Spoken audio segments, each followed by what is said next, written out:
talk a bit about this is that shift of Silicon Valley, because we think of it as that very progressive world. Yeah. Venture capitalists have obviously made an incredible amount of money. And there's this sudden tenor shift that I think everyone's waking up to of like, wait, there's this more conservative element that's there. And I think what I'd like to draw out from this is how you think about conservative versus risk-taking and how you see these elements. Because sometimes we use these words, but they conflate. Yeah, Peter Thiel said something to me about how it used to be that we associated the left with skepticism, right?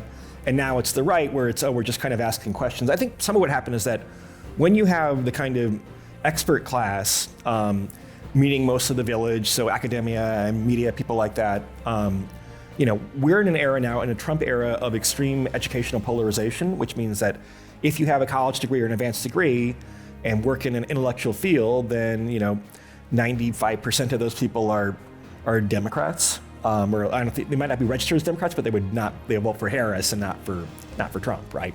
And so the instinct to be contrarian is kind of a rebellion against that, and then for different reasons. I mean, I think some of the COVID stuff, some of the wokeness, social justice stuff, right? Some of the social media stuff. I think people don't realize how easy it is to be kind of pilled or trapped when you're spending all day on Twitter, and these are people who are objectively very successful, right? And I think I've just seen it with people online, maybe some real life friends, but more kind of people I know online, where like, once you start to get into like, you get one dose and it's like, it feels almost like naughty, right? Like, oh, now all these forbidden ideas I can say, and I'm a contrarian anyway, right? And that's okay. And you can, I believe in, again, I'm a big believer in free speech, right? But I think I'm gonna use the term like permission structure before, where I think they have kind of immature views about politics. I mean, the flip side of that is I think people in the village have immature views about economics and how the free market works and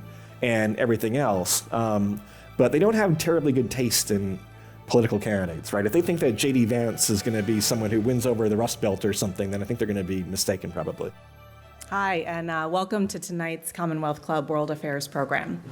My name is Radiance Chapman, head of marketing at Jackson Square Partners. We're an investment firm that's based here in San Francisco, and we're delighted to be sponsoring tonight's program with Nate Silver. Now, it is my pleasure to introduce tonight's guests. Nate Silver is the founder of 538 and writes the popular Substack Silver Bulletin. He's a leading statistician regarded for his highly accurate models for political polling. And Nate's experiences as a professional poker player inspired his latest book, On the Edge, The Art of Risking Everything. He also launched the Risky Business podcast, where he applies his analytical framework to everything from politics to better decision-making in our daily lives. Moderating tonight's program is DJ Patel, general partner at Great Point Ventures and former U.S. chief data scientist. Please join me in welcoming Nate Silver and DJ Patel.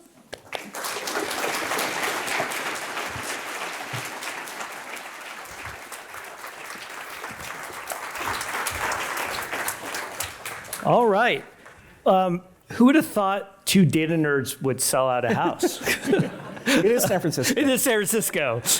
We're pandering to the audience already. Radiance, thank you for the introduction. Thank you for everyone who's joining us here in this live space here at the Commonwealth Club. Thank you for everyone who's joining online. I am delighted to be here today with Nate Silver to discuss his fascinating new book, On the Edge, The Art of Risking Everything. It's big, and it's incredibly impressive. The first thing I want to start off, because I don't want to forget about this, this is a book you need to read the whole way through, and we're going to get into that. Yeah. I think you really want to read all of it, and I don't just say that because Nate is here. It's because I've bought so many copies for friends already. So Nate, congratulations on your new book. Thank you. The place I'd like to start is because you start with this actually very interesting map that I hadn't quite thought of the world about around the river. And so could you just describe the map and the layout? Yeah, so, I'll kind of tell the little origin story of the book first. But it was kind of coming at a time when I was pretty unhappy, I think, with how things were going at work. and you're kind of reaching middle age, and you're like, am I really doing what I want to be doing? In a long-term contract with Disney, which, paid well, certainly generously, but like there's no incentive compensation, there's no business model whatsoever, right? You're spending a lot of time on upward and internal management and things like that. So like poker was kind of my happy place, and I was kind of rediscovering poker. I'd played poker professionally during the so-called poker boom years in the mid-2000s. But started hanging out, going to, poker tournaments on the weekends and the World Series of Poker in the summer.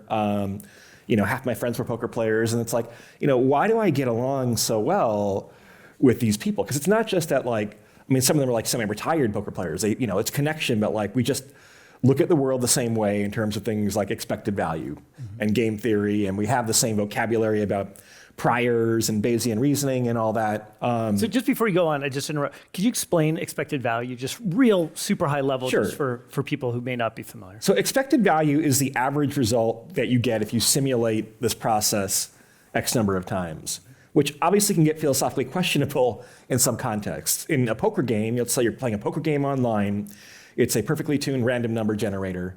That's where it's unambiguously appropriate. Or I say, like, if you're kind of planning, we're talking about like your expected value on your journey here to the Commonwealth Club, right? Where you're trying to figure out like With the baseball game. Yeah, which route is faster, and one route might have more variance than the other route.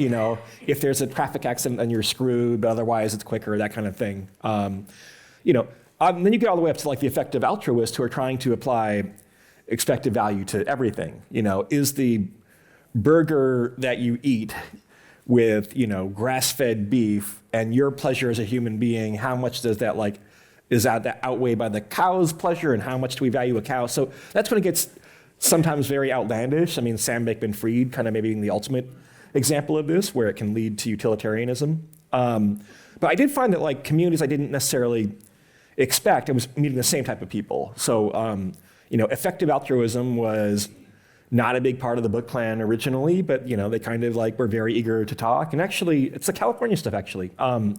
And the VCs who I'd never really had any dealings in Silicon Valley, but they were surprisingly willing to have like candid conversations with me because they have enough similarities, the kind of combination of on the one hand being really analytical, although Silicon Valley per se, like the VCs are not quite math nerds exactly, but still they're analytical people. They used to be.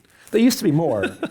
I mean, it's all ones and zeros. But also extremely competitive to the point of being sometimes contrarian. And so I was surprised at how much people in those two worlds were willing to talk, and that kind of expanded the universe of the book.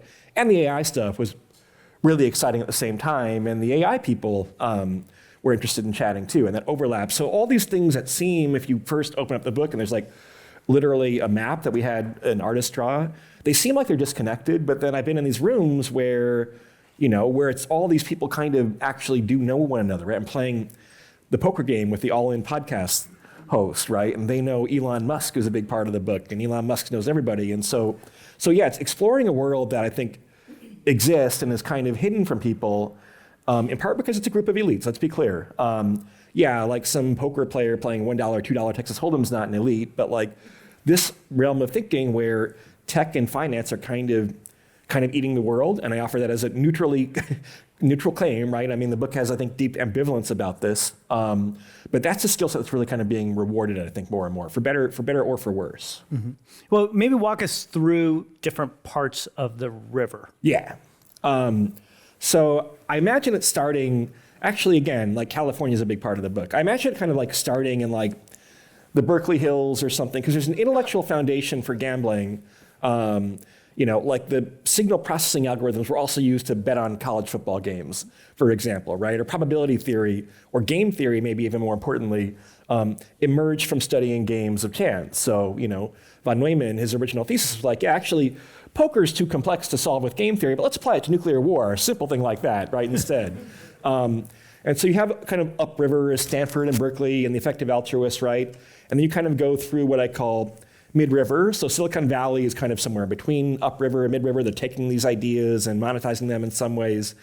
When you get down to Wall Street and the hedge funds, it's more explicitly even about like, let's just make as much money as possible. Then you get downriver and the water gets a little bit more muddy, right? Imagine like some river delta that's expanding. So downriver is like basically gambling. So, poker's a little bit more highbrow, but then sports betting, and then something flips where now it's people taking advantage of their patrons. Casinos use algorithms to game slot machines to trick you into playing more and more. And then you get into the archipelago, which is the stuff that's a little gray market, shall we say. So crypto, for example, or illegal sports betting, things where people can also get scammed and schemed quite a bit. So that part becomes more mainstream, but, and the clashing community is what I call the village. So that's kind of more a familiar term that is, the New York Times and Harvard University are the quintessential village institutions. It's politically progressive. It's primarily on the East Coast, although I guess parts of California are there as well. And these institutions are clashing more and more. The fact that you have Bill Ackman, for example, trying to oust the presidents of MIT and Penn and Harvard is a classic confrontation. Or the fact that you have the New York Times, although the New York Times is a much better run business than is typical of the village, but the New York Times suing OpenAI is a classic, some of the most important institutions in each camp, right? And of course, there are blurry ambiguities. Within Google released Gemini, which is this AI bot that's a lot more progressive or woke, if you want to use that term. And so, there are ambiguities there. But you've seen this come out in political clashes too. You've seen within the River, which would have called itself, we're apolitical, we're kind of maybe libertarian leaning, we're the gray tribe, we don't do politics. Now you've seen at the tip of the sphere a conservative leaning tendency among some of the VCs and a permission structure in this kind of broader world that I inhabit where, hey, now it's okay to talk about supporting Trump, for example, although there are also economic interests there. It's not surprising that super rich businessmen vote Republican. That's been true for the entire history of the country except for the 8 Obama years, basically. Yeah, well, maybe let's start with that because I think we'll jump around a fair amount. And then we're going to take questions from the audience and also those online in a bit. But the part there is this, as and you talk a bit about this, is that shift of Silicon Valley, because we think of it as that very progressive world. Yeah. Venture capitalists have obviously made an incredible amount of money. And there's this sudden tenor shift that I think everyone's waking up to of wait, there's this more conservative element that's there. And I think what I'd like to draw out from this is how you think about conservative versus risk-taking and how you see these elements. Because sometimes we use these words, but they conflate. Yeah, Peter Thiel said something to me about how it used to be that we associated the left with skepticism, right? And now it's the right where it's, we're just kind of asking questions. I think some of what happened is that when you have the kind of expert class, meaning most of the village, so academia and media, people like that, we're in an era now, in a Trump era, of extreme educational polarization, which means that if you have a college degree or an advanced degree and work in an intellectual field, then 95% of those people are Democrats. Or I don't think they might not be registered as Democrats, but they'll vote for Harris and not for Trump, right?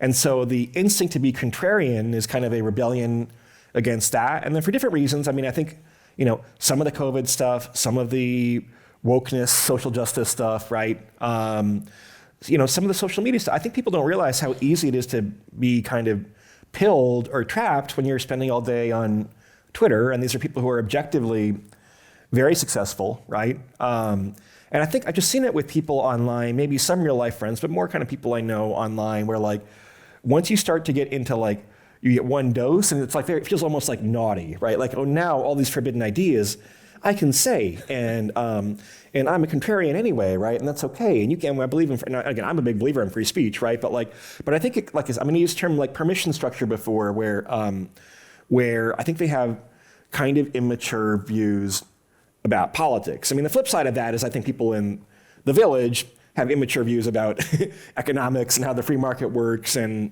everything else. But they don't have terribly good taste in political candidates, right? If they think that J.D. Vance is going to be someone who wins over the Rust Belt or something, then I think they're going to be mistaken probably.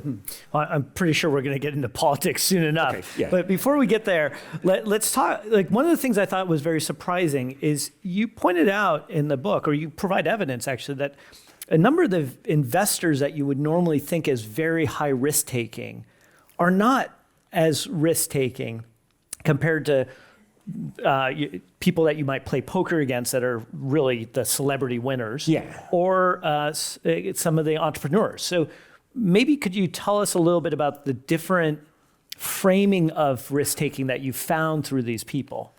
Yeah, so look, if you're a founder, then that's actually kind of a risky thing to do, right?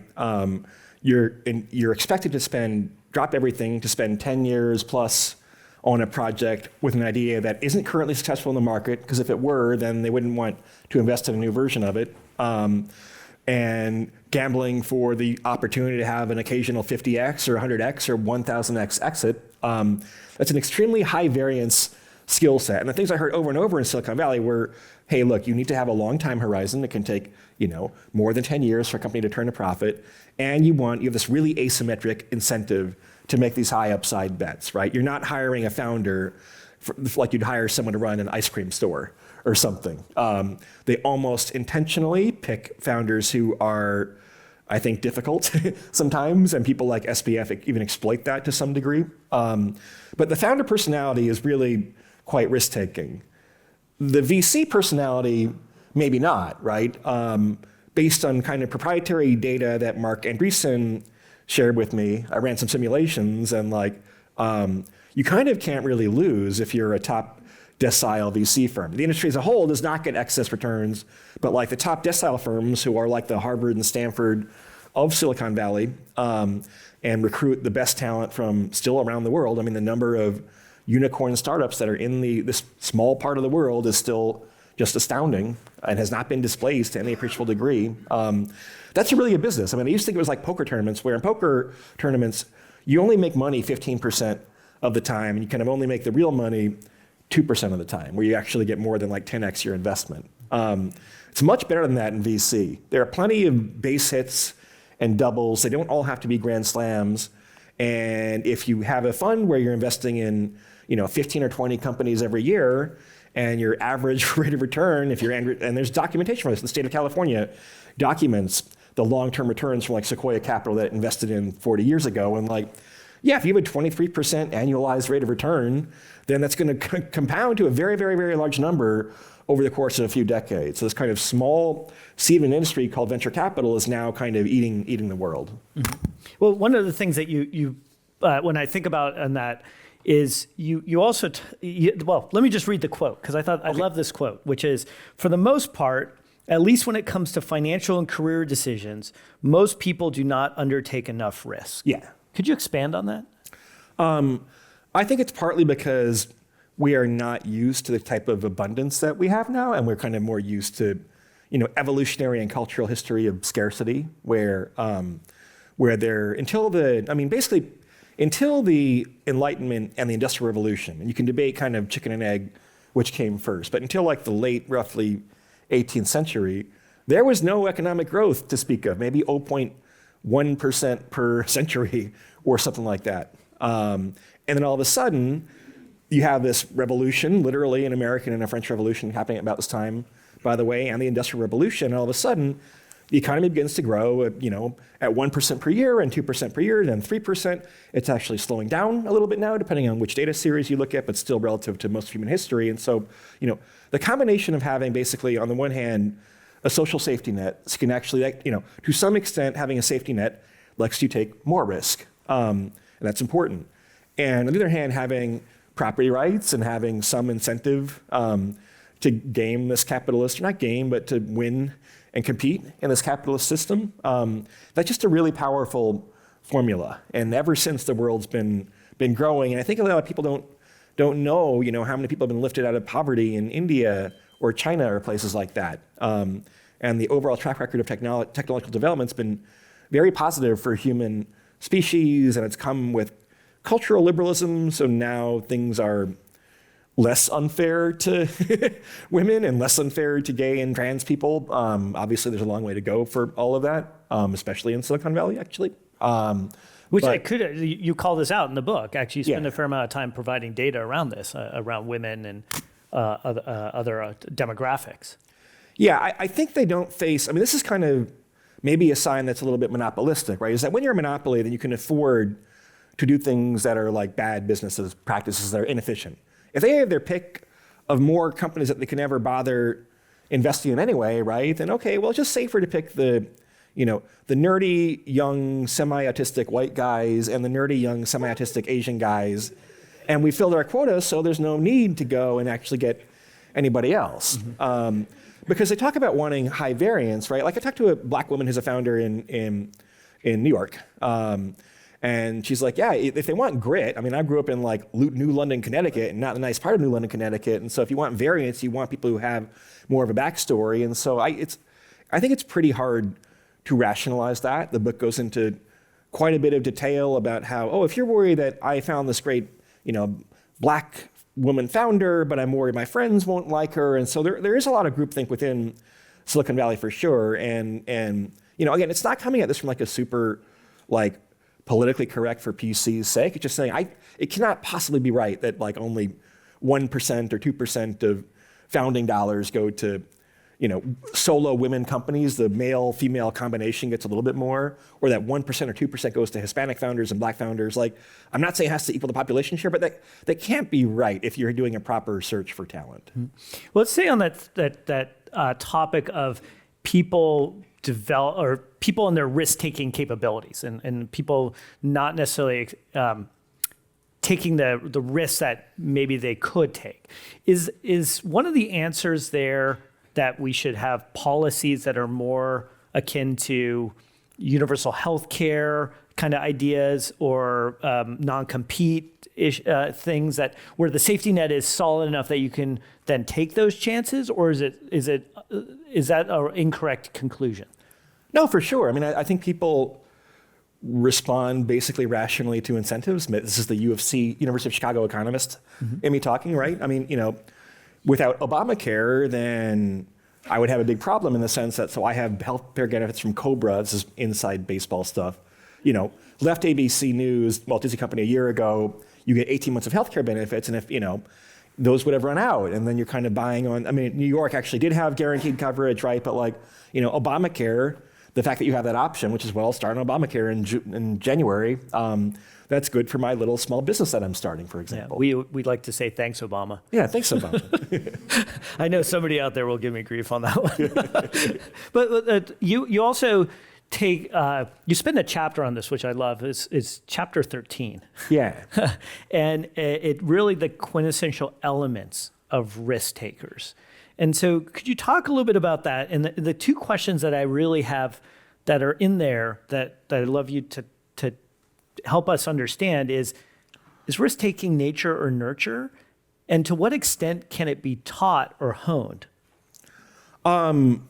So most of the book is talking to basically quants and nerds, so poker and AI and crypto and things like that. I'd also done some interviews with people who are physical risk takers. So a woman named Catherine Sullivan, who was in the first class for NASA let maybe astronauts. She was studying oceanography in Nova Scotia, and she's such an amazing woman. Former head of NOAA. Yeah, that she got the job, right? She beat out it was like one of 8 out of 10,000 people. I talked to a man named Victor Vescovo who climbs mountains and goes beneath the oceans and used to teach fighter pilots. Talked to a former NFL player. Talked to the woman who invented the mRNA vaccines and smuggled money in a teddy bear to escape communist Hungary, and remarkable stories. And I was surprised at how many things they had in common with the more well-rounded, shall we say, maybe not the Elons and the SBS, but the more well-rounded quantitative risk takers. One thing that's, I know it's really obvious, but I think it's really important, is the ability to perform well under pressure. In poker, certainly, you'll have hands. I played in the World Series of Poker main event last year, where basically you're playing for a couple $100,000 in expected value per hand. Monday night, I'll go back to New York and play in my $1, $2 game, where it's 10,000 times less than that. And how well do you kind of scale up when you're under pressure? And that can actually be learned, I think.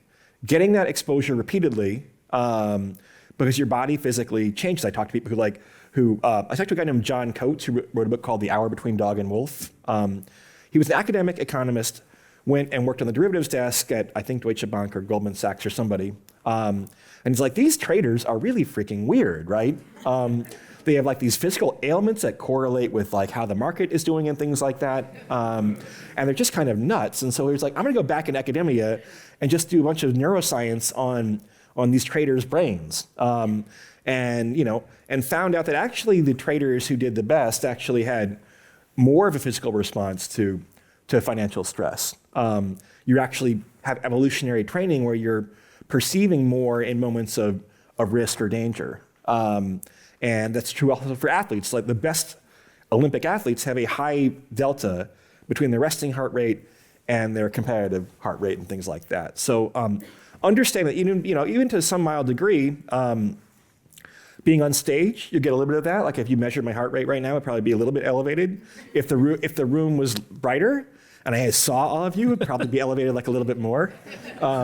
So recognizing that and kind of being comfortable being in that zone, I think is quite important. I mean, if you're in outer space or climbing Annapurna, right, then it's never going to be a completely risk-free environment. In fact, NASA astronauts in Catherine Sullivan's day, which overlapped with the Challenger disaster, they would kind of say their goodbyes to their family before every mission. She's like, you're strapping me on a rocket, right? This might not go very well, just so you know. And so you really have to have, you have to have courage. I think the courage part might be the kind of innate part. I do think some of these people, Victor Vescovo, the mountain climber, is like, yeah, it's kind of a lonely fraternity. I think it can sometimes get into, sometimes self-destructive-ish tendencies. But yeah. Well, on that dimension, one of the things that I was thinking about was Alex, the mountain climber who's a feature of Solo. Yeah. He talks about how hard it is in our current lives to face fear and to really feel fear. And you talk actually quite vividly about the book of like the stress that you're under when you're at a high stakes poker and how people interact with you and kind of almost push you around, or the equivalent of like what I think about like a crowd really egging you on.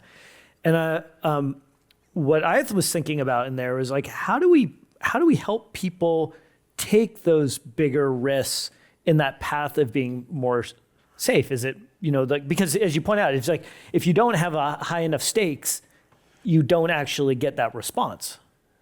Teaching poker in high school, I'm only sort of kidding, but I think through mentorship, especially for, I want more women who feel unafraid to be competitive and take risks. And there are women in the book who are spectacular examples of risk takers, like Maria Ho, the poker player, for example. But I think we should encourage that. I think we need to also learn that, again, evolutionary history, we're used to kind of growing up in these small communities where people kind of are more or less acting in good faith, and that's probably not true when you go online, for example. I think people are way too afraid of being yelled at by strangers on the internet, and it's kind of a superpower if you don't care about that all that much. I think people also, if in the old days, if you get an infection, then you die, right? Now we have, medicine and vaccines and good doctors and all of that things. And so I think people are still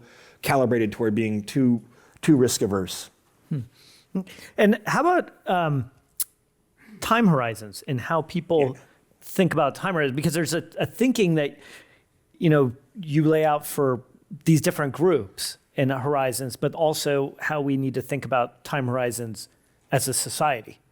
Yeah, Moneyball, the book, is all about how smart these data nerds are in baseball, obviously. But if you look at the implicit, this is nerdy, but I think the Scrap will get it, the implicit discount rate that teams use in baseball, like how much you'll pay for a win today versus a win in 5 years, right? The discount rate's 40% per year or something. If you could invest in a commodity that gained 40% per year, then that would be quite amazing. So even rational people, I think, are, it's a combination of maybe, again, that scarcity mindset on the one hand, or incentives. The real reason is probably that general managers in baseball get fired on average every 4 years, so they're probably being fairly rational relative to that. But incentivizing long-term decision making, and that might involve things like basic research for the U.S. government, for example. I just think it's a huge exploit. I wanted to ask you about this one because you point out in the book with the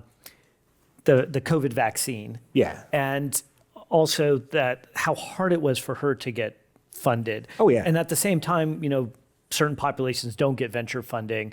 And so like we have this almost reinforcement mechanism. So how do we break that open? I'm thinking like climate problems, homelessness, other issues. Yeah. How do we get that long-term thinking back that we used to? It seems like we used to have. Yeah, this is Catalin Carico, I think is how you say her name, and she was really treated terribly in academia. I mean, terribly. She had one boss who threatened to deport her because she took a new job, was demoted repeatedly, and this one was going to win the Nobel Prize, right? Eventually, at a small startup called BioNTech, or I'm not quite sure how you say that in Germany. I think it shouldn't be lost on people that you talk to Sam Altman, he kind of thinks of himself as the next Robert Oppenheimer, but the Manhattan Project was developed by the US government, and this is, 98%, maybe the DoD is doing some, but 98% of AI, at least in the US, is happening in the private sector. So this is part of why I want there to be more mutual understanding between the river and the village, right? That there is an efficiency cost in academia or in government in particular, where you have regulations that aren't designed well and bureaucracy that makes it much, much, much slower. And people are smart enough where the capital will migrate, and the talent, maybe more importantly, will migrate to where they're allowed to be freer, right? I think we need to pay our top governmental employees substantially more, right? I used to work in a very previous life. Used to work for the tax department of a consulting firm, or really accounting firm, KPMG. And these IRS agents that were very good IRS agents making $150,000 per year would get hired by PricewaterhouseCoopers and make 10 times that overnight. And so thinking more rationally about that and maybe studying, this is a whole different, this is more like Tyler Cowen territory, but looking at governments that have high state capacity, it shouldn't cost as much as it does to open a new subway station in New York or to repair a freeway or things like that. We should think more seriously about that and how that also is a deterrent toward being more entrepreneurial in government. Well, before we go, we have a number of questions around politics. But before we go there, I'd like you to talk about this idea that you introduced in the book called the technology Richter scale. Oh, yeah. And I think it's particularly important because when we think about these long-term problems, which ones do we take? Yeah. And as you put it, which button do you allow a technology to move forward?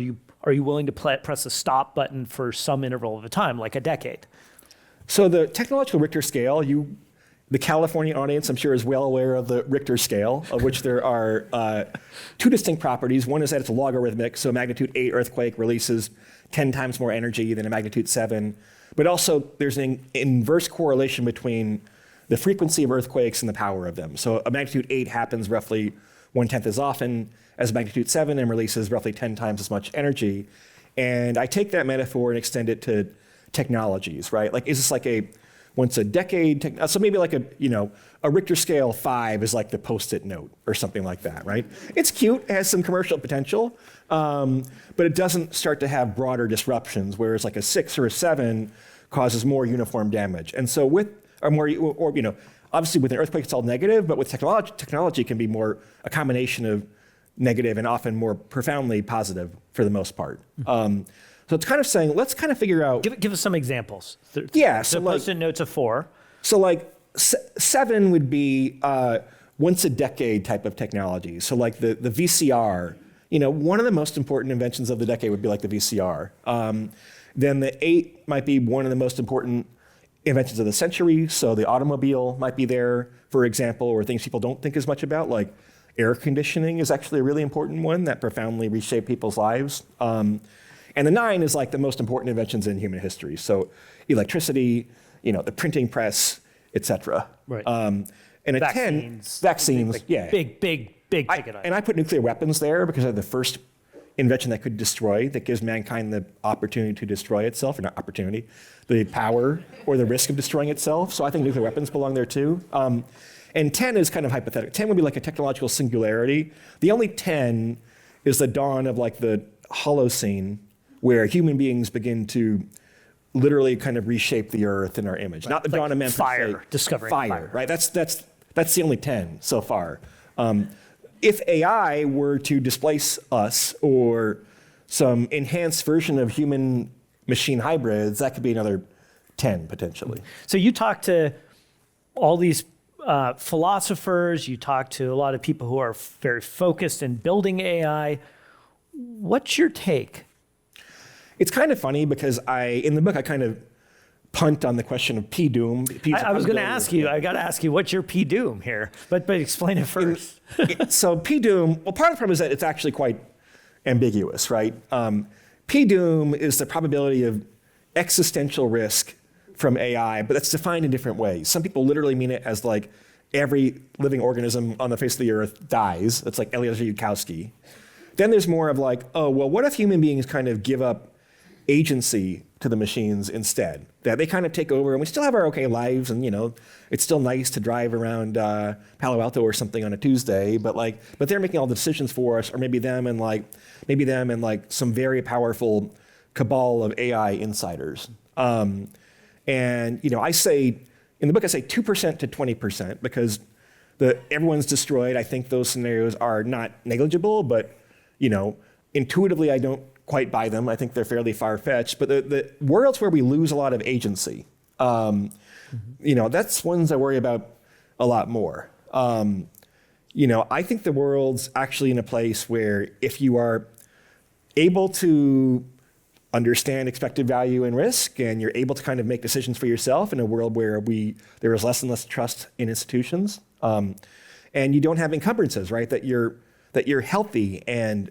able-bodied and not in a class of people that's like discriminated against, and you're not dealing with misinformation and things like that. Then the world's your oyster. You can become fabulously successful and have lots of fun. But I worry this would become very unequal, and that a lot of people are manipulated by algorithms. And as you point out, people take, in understanding probability, people play lottery, people play slot machines. These are not good expected values. Yeah. With the population that's using these technologies, how do you help them understand it?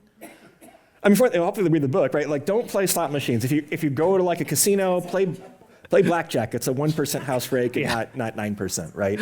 I think it's partly better education in math and statistics. Again, I think it's partly having less risk aversion in the community that I call the village. Having an appreciation for liberal democracy and the free market, and then redistributing wealth on top of that. That's feels like a very fuddy-duddy, old-fashioned idea, but I think it's still a really good idea. But also understanding that so the term I use in the book, again, I'm using it already, is agency, which is kind of a higher form of liberty, right? Can you actually make good choices that are not coercive, where you don't risk being trapped in an addictive spiral, where you have the information you need to make a real choice and not a forced choice? Mm-hmm. It's an interesting time to talk about agency across a few different ways, right? Because one, you look what's happening on social media, and it's if you're not part of a particular population, you could get shouted down, you could get doxxed. It could actually be very risky.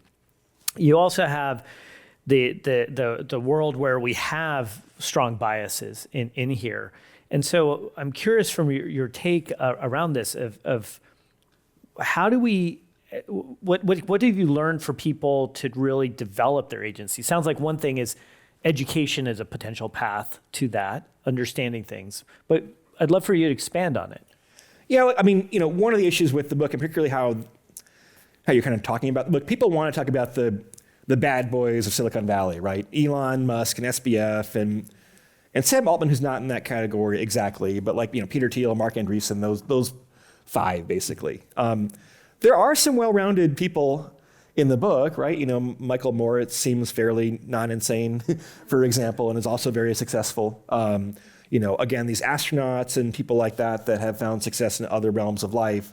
Some of the founders are not as whacked out and stuff like that. So I don't think, I think a lot of these things are good ideas when gone halfway there, right? I think the average person should be a little bit more contrarian, quote unquote. I don't think they should be as contrarian as like Peter Thiel necessarily, right? There are happy medians and things like that. I think the average person should be more risk-taking. I think they should not be Sam Bankman-Fried, where they are literally willing to like take a coin flip for the future of the universe if they double the amount of theoretical utility in the world. So kind of it's it's an urge to like kind of meet halfway on a lot of this stuff. Yeah, one of the things I thought, well, maybe for this audience is it'd be very curious if you ever asked like a broad population what their P-doom is and where they stand in like a polling sense. Yeah, I mean, there are surveys of experts, although they differ depending on which experts you're talking about. So if you talk to the people that are working on like machine learning research in California or other centers, the consensus there is a 5 to 10% probability of P-doom. If you ask people who have the outside view, so who are like, I'm just going to look at this from an abstract point of view, they're called super forecasters sometimes, they put the chance at like 1%. Because they say, hey, look, technology, we humans find a way to work it out, and usually we have a collective interest in like not destroying humanity, and so, yeah, we'll sort it out somehow. It's probably a little bit overinflated.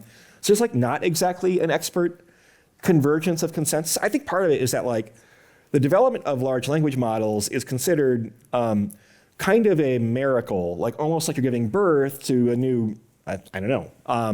But like the idea that you could just, have the computer read everything on the internet and then have these relatively simple transformer algorithms and then just leave it on with a lot of compute for like 6 months. Then it comes back and it can talk and it's like borderline passing the Turing test. I mean, that was very surprising to most people not named Eliezer Yudkowsky. That would have been considered, even though you can say, oh, ChatGPT is kind of stalled out and it hallucinates and it's not very good in this question and that question. I think people are on the hedonic treadmill where they don't realize like how remarkable the things that it can do are. And so if you were kind of there for the birth of baby Jesus AI, then you're more likely to believe in this hyper powerful scaling laws upward. Whereas if you're not, you're like, yeah, that was pretty cool, but maybe it was kind of like a one-off because, I think a good case for a one-off is that language is actually, because computers have always been good at games like poker and chess, right? I think language is actually quite strategic and game-like and has a lot of implicit structure. And so maybe the thing is like language is more like poker, actually. There's a lot of bluffing, for example, in language. If you say, hey, you want to go outside and get some fresh air, right? And it's your cousin, you're going out to like smoke a joint or something like that. Like that's kind of like it's kind of a bluff in language terms. Yeah. Well, one of the things in the endnotes of your book you talk about is you actually used AI in the production of this book. So tell us about that. So on topics where technical topics, like in particular AI and crypto, I think the AI is going to be good about knowing about AI, right? So I would work with ChatGPT to refine different definitions. There's a glossary at the end of the book, which is quite comprehensive. So I kind of like give it a definition and say, what would you fix about this term, right? And I don't like how ChatGPT writes prose, right? Its style is not mine. So you can't really kind of take its answer verbatim, but you work with it to refine your ideas. I also asked it for a metaphor, for it to give me a metaphor about how ChatGPT itself works, and it came up with this complicated metaphor about being a symphony orchestra, how a transformer model works. But I also refined this and vetted this with like human AI experts. So you kind of have like this three-way collaboration between like AI, the experts, and me, the author, trying to synthesize this. And so that was a very interesting process. Yeah. We've gone through a number of the questions. Please keep bringing your questions in. They're fantastic. One of the ones that was asked before we switched to politics is, any comments on generational differences in risk-taking? Yeah, one thing that's very odd is that the younger generation, for the first time probably in recorded history, in the United States at least, other Western countries, is more risk-averse along a lot of lines, right? It sounds weird. It's like, oh no, these people aren't smoking and drinking enough. But you do see declines in drug use, in sex, actually. Along a different dimension, you see declines in support for free speech, which I think is actually, speech can be risky. Speech can motivate people toward change and also toward violence sometimes. So there's more of an emphasis on safety and protecting vulnerable groups. So on the one hand, yeah, the younger generation is becoming much safer. On the other hand, the number of friends I have that are experimenting with like psychedelics or something is kind of crazy. And if you look at objective data on gambling is bigger than it ever has been in the United States. Lots of risky behaviors increased during COVID, like dangerous driving and things like that. And so, yeah, I think we're just kind of having a bifurcation between the kind of risk on people and the safe people. I'd probably have to write a different book to develop that hypothesis further. I think part of it is the way that we relate on the internet a little bit. I think part of it, again, is like, I think people don't like to talk about COVID very much. In the book, there's originally going to be a whole chapter on COVID as like kind of this metaphor for how society handles risk, and it was cut down to like a page and a half. No one wants to talk about COVID anymore, right? But like, I do think COVID left profound scar. I mean, it was a traumatic event. More than 1 million people died in the United States. If you're in a blue state, your life was very profoundly disrupted. Your education was disrupted. And we don't talk about that very much, but I think that did weird things to people where it made some people permanently maybe more cautious, and it made other people kind of permanently more, I'm going to make up for that. All those things I missed in COVID, I'm going to make up for that, right, for the rest of my life. And so we should talk about that stuff more, maybe. Mm-hmm. Anything else you want to comment on that? Because I was hoping you were, when in the beginning of the book, I was like, oh, there should be a whole chapter here. No, there probably should. I mean, part of it, so it winds up being like the chapters are very participatory. So, and COVID had already happened kind of when the book started writing it. So like it would be like going back in time and like just, it didn't, I don't know. I mean, maybe I should. I feel like you should, well, obviously, I was helping run the COVID response here in California for the first 100 days. And so it's something that resonated in your book that really struck me is when you're in a time of crisis and you have to make decisions. And how do you, you're at the high stakes table, lives are at hand. The question is, how do you actually go about it? And then one of the things that also you highlight in the book is if you're tired from crisis after crisis after crisis. Oh, sure, yeah. Your information deteriorates. I don't really blame people for overcaution or anything really in the first 6 weeks or 3 months. It's a long term. Yeah, it's a lack of having a long-term game plan. And there is some about COVID in the book. So Emily Oster is it Oster? I think Oster. Oster. She's an economist formerly at University of Chicago, now at Brown, who writes a blog about parenting, actually. And she was kind of one of the first people who said, look, in our situation, for example, what if you have young kids? What are you going to do with them, right? They can go visit grandparents, but kids get all types of germs, and grandparents might potentially get much more severe risk of severe outcomes from COVID. Or you can have them sit inside all day. You can send them to school, or you can have the parents quit their jobs, and all these things involve risk. They all involve like decisions that you have to make. Like one other quick analogy in the book is like, there was a couple of years ago, a puppy got loose in the New York subway. Yeah.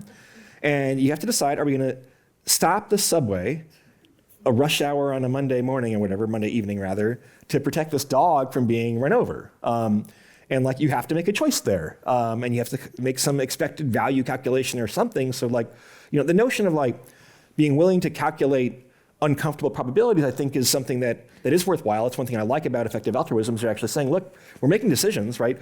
What is the cost of shutting down schools for X number of months? Because there is a cost. It may not just be future GDP. It may be in terms of happiness and fulfillment. So I think it's good to quantify things, although I guess it's getting a little in the weeds. I think people need to resist the urge. Just because you're quantifying utility in some ways doesn't mean you have to be a utilitarian, particularly not the kind of narrowest type of utilitarian. But there's a lot of that in the book. Mm-hmm. And for everyone out there, I think you do a great job also talking about some of the challenges with some of the policies that were put out there around equity and other aspects and where the trade-offs lie. Yeah. But we'll leave that to people to read, to go in there, because I want to switch gears to politics. And a few things happened in the last few weeks. Yeah. Some stuff happening. As we're here right now, we have the Democratic convention going on. And so maybe to start with, I think it might just be helpful for you to reflect on what you're seeing over the last few weeks from your analytical perspective and experiential.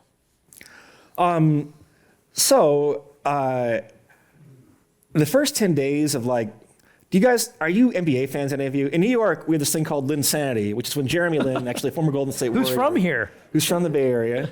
Chinese-American guy out of Harvard that was barely recruited, right? Lots of discrimination against Asian Americans playing basketball, and winds up having this terrific 10-game stretch where, New York's never been more excited. I think we have had like the Linsanity period right now for Democrats with Kamala Harris, who, like Jeremy Lin, was underestimated, a much better performer in the clutch than I would have thought, or I think that most people thought. That's been a very successful phase for Democrats where they branded J.D. Vance negatively and they branded Tim Walz primarily positively. And I think we're now at the phase where what is the second act of the campaign? So our model, as of this morning, had Harris with the 54% chance of winning the Electoral College, which of course is for all intents and purposes, unless you're a poker player. If you play poker, then you can say 54 is more than 50, right? If you're not, though, then close enough to 50-50. Yeah. And what was it 2 weeks ago?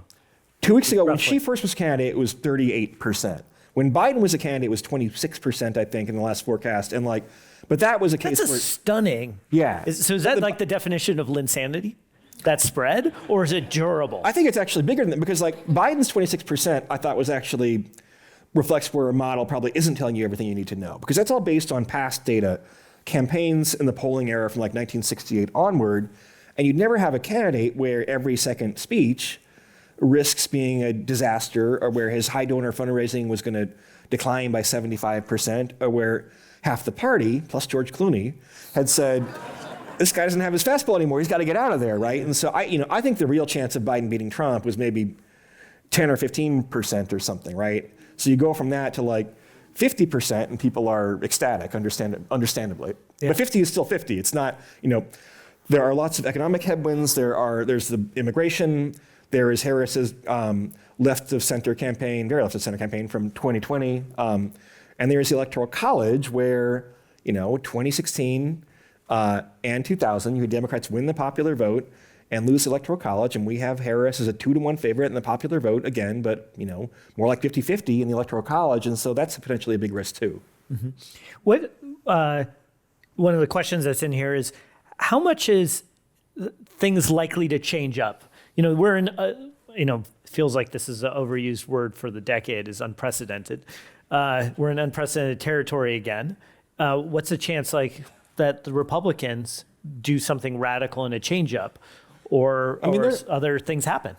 There is another debate in September that, and maybe more after that, they haven't ruled out having more. That could be quite impactful, I would think. If you look at the timing of this, usually a candidate comes out with a lot of momentum out of their convention. In fact, our model will assume that Harris's polls are going to rise further, and if they don't rise, it'll start to maybe 55-45 Trump and not 55-45 Harris. It thinks she'll get to being 4, 5, 6, 7 points ahead in the national polls within a week or so. But then I think you start to have, the dynamics of Harris in some ways is a kind of remarkable, almost, fairy tale-like story in some ways of let me see how to put this. There's a story of the overlooked or maybe ugly daughter who grows into the beautiful princess later on, right? The fact that she was an underdog and was overlooked and was called a DEI hire and was even talked badly about by people within the White House, the Biden folks who wanted to undermine her and make sure she wasn't an attractive replacement for Biden, right? And then she comes in this moment of need and is very possessed of herself and is a much better candidate than people thought.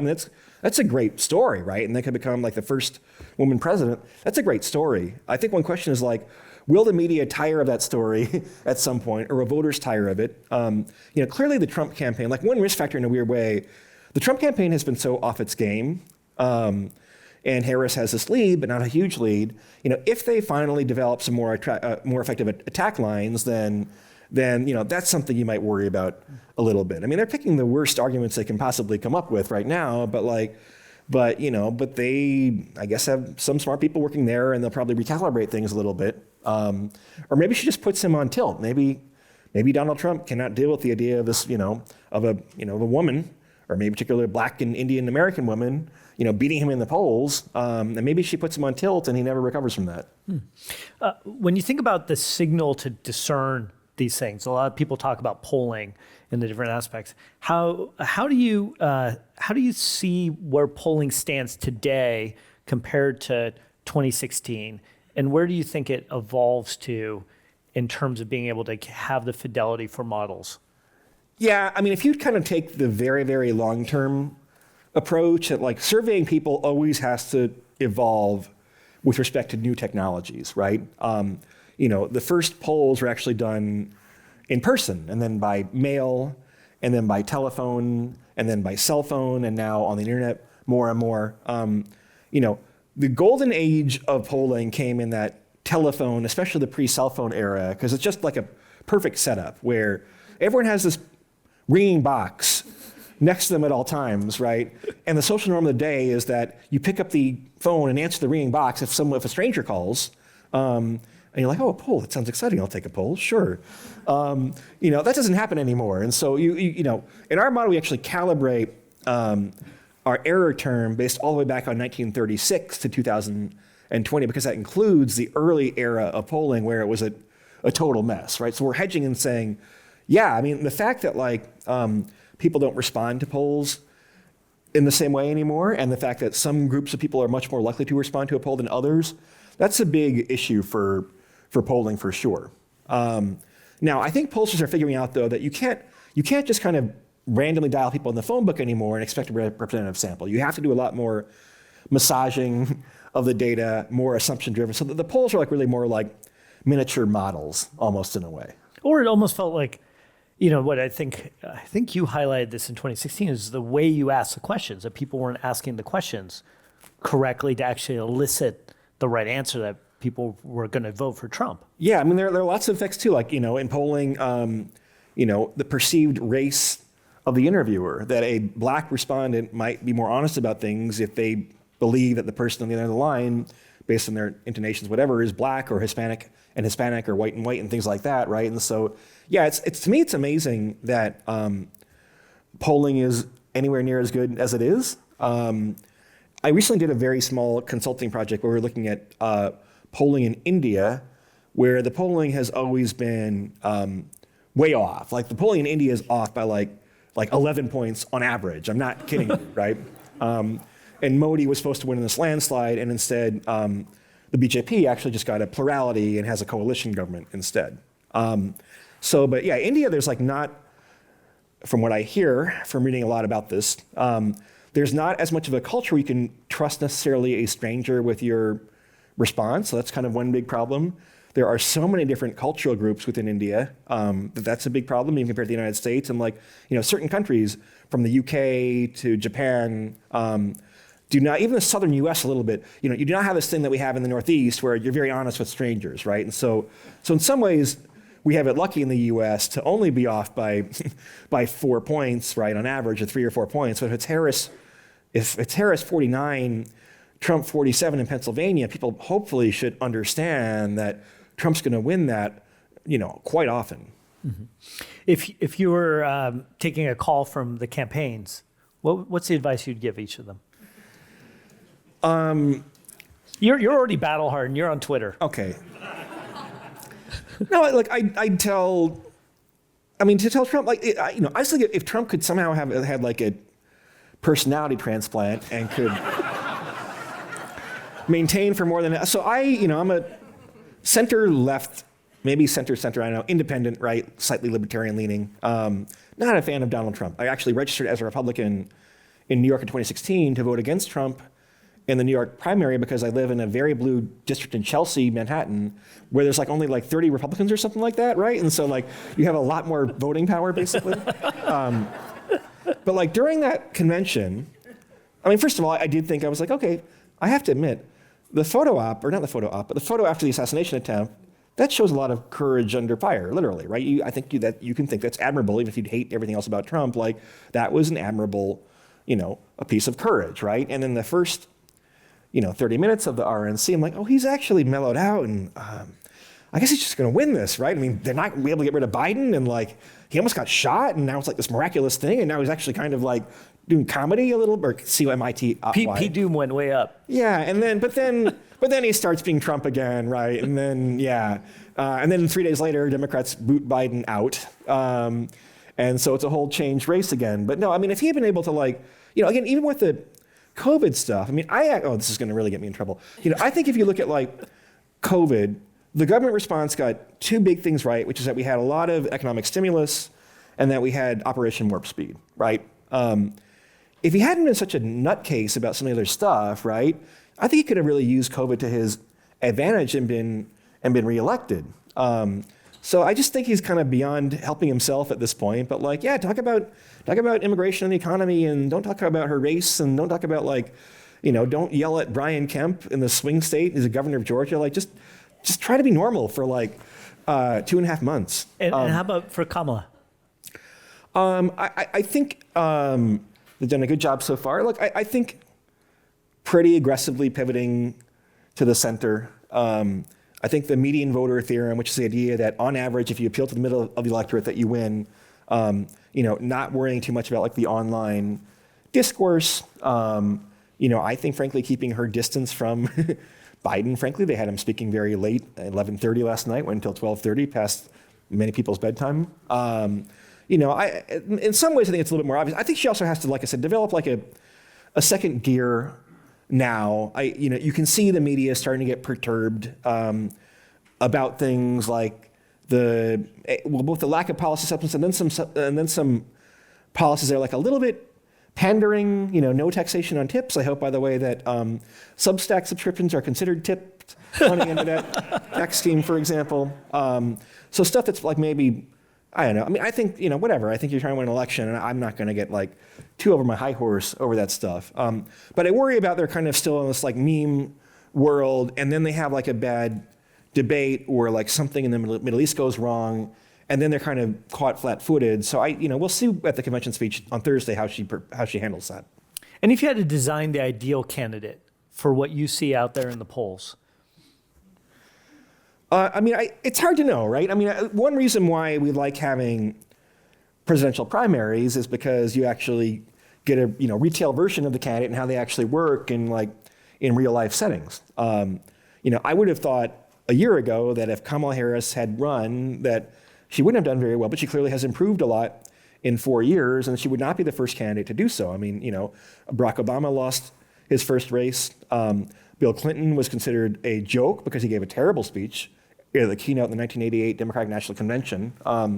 So you actually get to test out the merchandise. So maybe, in theory, I think Josh Shapiro is a very talented candidate. I still think that she probably should have picked him and not Tim Walz. The Pennsylvania polls have tightened a little bit again, more toward a tie instead of like +2 Harris. But I don't know. I don't want to make too many assumptions. The Democrats do have like a rich farm system. Wes Moore, the governor of Maryland, is very impressive, I think. The two senators from Georgia are both very impressive. I'm a big Gretchen Whitmer fan, being from Michigan. So they have like a lot of talent, and that's probably good long term, but I'm not sure I want to predict which one of them will outlast the others.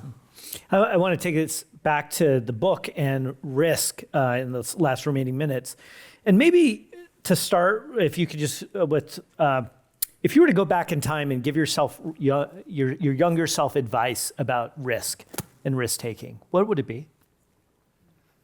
Don't forget to be able to capture your own upside. This is kind of a more recent revelation where I founded 538 as like a blogspot blog in 2008, making a little bit of money off remnant ads and things like that. Actually, back then, the internet ad economy paid much more decent CPMs than it does now, and so it wasn't such a bad living. And then licensed it to the New York Times for 3 years, for a short-term license, and the Times obviously can help enhance your brand in lots of ways, and there are other ways to make money. But then I kind of sold 538, although not the models, so that was smart.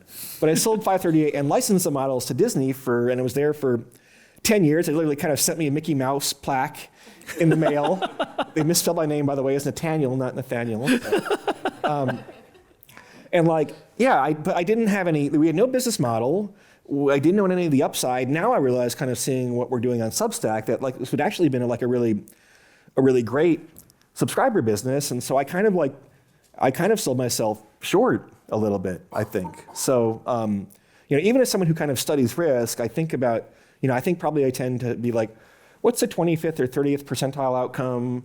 And kind of you make that the median and you're kind of like a little bit safe and risk averse, but like, I'm also very lucky though. I mean, the fact that kind of in this election cycle, you basically had like 2 elections in one. I think part of what happened, if I'm being honest, is like, we got like all the Republican subscribers when we had Trump way ahead of Biden in the forecast, right? And then Harris replaces him and surges in the polls and the Democrats subscribe again too.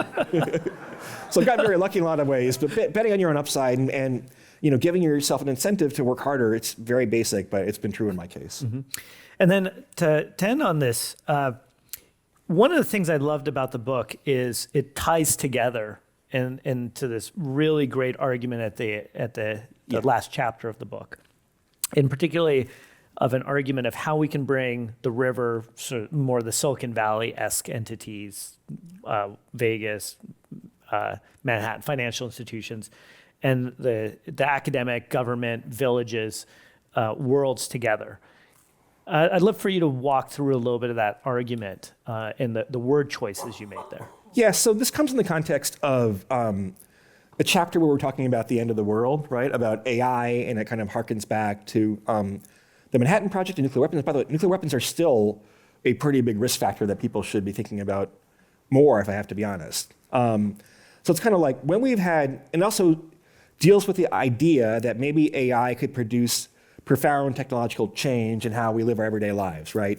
You don't tend to have profound technological change without profound and often quite violent political change. The Industrial Revolution, which is one of the better historical analogies, if you believe in these more optimistic AI cases, brought about revolutions in America and and France, and like brought about liberal democracy, which at first was kind of only extended to white men, but eventually the franchise expanded and things like that. And so it's thinking about kind of like what values foundational can we have for a more complex world that are more robust, right? So it starts with the kind of French Revolution idea of like liberté, égalité, fraternity, and then has like more 2.0 versions of that, right? One of which is agency, which we talked about. So it's kind of liberty, but also you have to be able to make robust choices where you're not coerced and where lots of people have a choice, not just a select few.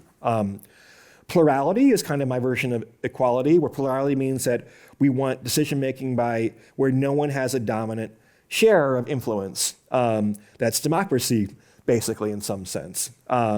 Where it applies in gambling too, right? You want to have a plurality of different models and methods that you look at, and that's usually better than like any one model. And the last one is reciprocity. There's kind of like a game theory definition of this, where it's kind of like, treat others as you'd like to be treated, but also assume that other people are smart and give them credit. And game theory, that's what the result you get if everyone is playing their optimal strategy and everyone's maximizing their expected value in a complex world where we're all living together. What's the result? And so it's kind of my analogy for like fairness and fraternity, basically. So, it's a long journey. As an author, I know it's a long book. There are some sections called gray boxes that are designed to be kind of cutaways that you can either skip or add, depending on how much kind of mileage you want to get. But it is meant to work as a coherent beginning to end argument. When I read the audiobook, which was a lot of work because I speak too fast, it's a habit left over from high school debate and things like that. It was the first time I got to really read the whole thing, and I'm like, I think this actually hangs together pretty well, thank God. But don't neglect the end. I think some of the strongest part are these 2 concluding chapters on AI, and then the chapter called 1776, which is about this moment we found ourselves in 300 years ago and that we're kind of maybe facing again now. I couldn't agree more. Well, we've reached our end of our time. Our thanks to Nate Silver, founder of 538 and author of On the Edge, the art of risking everything. Thank you so much.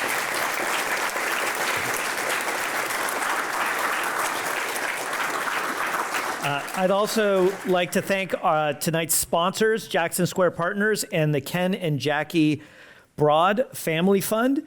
If you'd like to support the Commonwealth Club's efforts, thank you for all that are here.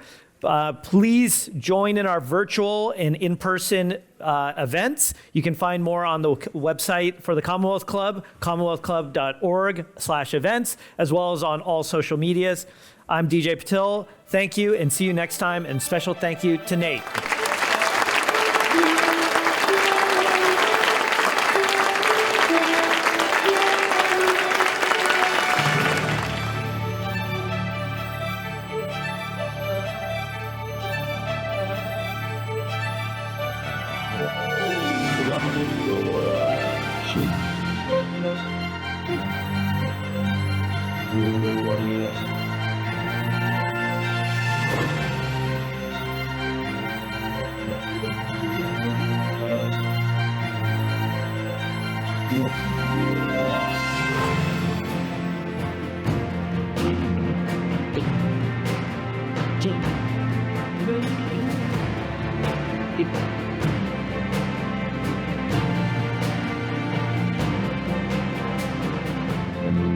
Well,